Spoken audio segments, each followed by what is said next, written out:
North Carolina Tar Heels were on a bye this past week.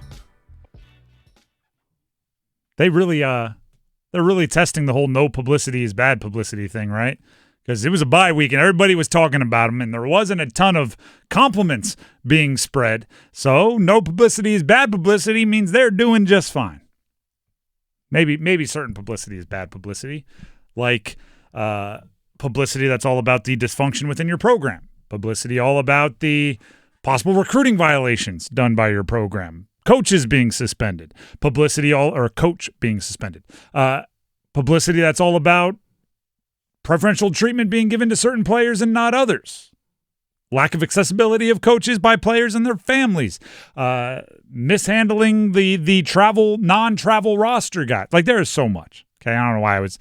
You can go read the articles yourself. Quite a few of them written by Pat Welter of WRAL, who you've probably seen on every sports show from here to the West Coast in the last week. Started on ours, by the way. He was on ours before any of them. So take that. Pat, obviously, colleague, friend of the show, and he's doing great work. And he was in attendance for the Bill Belichick press conference today, where it was Bill's first real public opportunity to address many of the conversations that have been had about his program recently. And we have some of that audio. Here's Bill Belichick on the rumors that he was looking to leave Carolina, or at least discussing a potential buyout. Right off the bat, some of the reports out last week about my looking for a buyout and trying to leave here and all that, it's categorically false. There's zero truth to any of that. Glad I'm here. We're working towards our goals and the process. Had great support from Chancellor Roberts, Bubba, Steve, and so forth.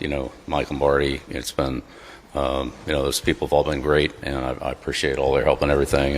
And we just believe very much in the process. Kind of like Bill Walsh said, the score will take care of itself. And I've always believed that. You just got to keep working and grinding away, and that's exactly what we're doing. How much coach speak do you go into when within your coach speak you are quoting another coach's coach speak? That's like coach speak inception. That he's in deep in the cliche world. As Walsh used to say, I believe he said it to Parcells and heard it the first time from Lombardi when he was talking to Stram.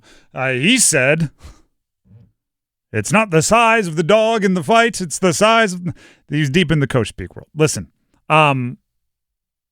what he's talking about there, and I don't think it's a surprise that he started naming people by name. It was a show of unity, right? And during that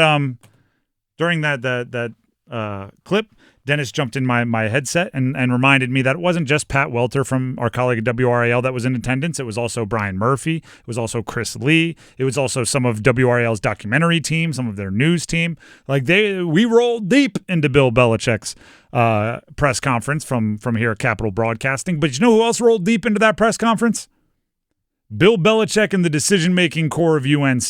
They had the chancellor. They had the athletics director. They had the GM. They had the head coach. They had them all, which I do think is worth mentioning. That inner circle has not been the ones talking about dysfunction. They've been the ones pretty much denying the dysfunction, right? The sources have been... At least the ones that we know generically where they are. They've been anonymous parents. They've been those close to the program, those with knowledge of the program, those that have worked with and/or for Bill Belichick. That group, the Bubba Cunningham, the Mike Lombardi, the Bill Belichick, publicly they have been saying nothing's wrong, which I have to be real. Sometimes I don't get, because we're all watching the football. Right? In a lot of ways, we know something's wrong, right? If nothing's wrong, why are you getting smoked by UCF? If nothing's wrong, why are players not as engaged in the fourth quarter as they should be? If nothing's wrong, why are all these sources saying that there is something wrong? Bill Belichick on reports of a divide within the locker room. I'm with all these people every day, coaches, players on the field. Our guys work hard. They have a great attitude, great energy, and we've shown a lot of improvement. We've made a lot of improvement. I think that's exciting for all of us to see.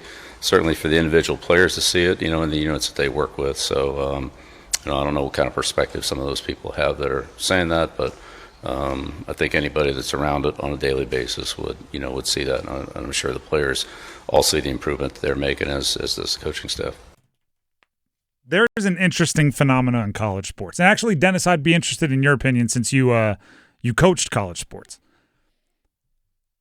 If our head coach judged our happiness, our fulfillment only by what we presented when the head coach was around, he would get about an eighth of the story. Yeah, if that. It's why you need to have a really good relationship with your strength and conditioning coach if you're the head coach. Because in that weight room, get people a little tired, get them running, you start to hear some real thoughts, and people stop being less secretive, right? You really need some assistant coaches who may seem like they're not very authoritative. They're kind of chummy with the players. Not saying they abuse that trust, but because they get a better actual feel for how life is going with the players, right? Head coaches, everybody, it's like you're mic'd up. You know what I mean?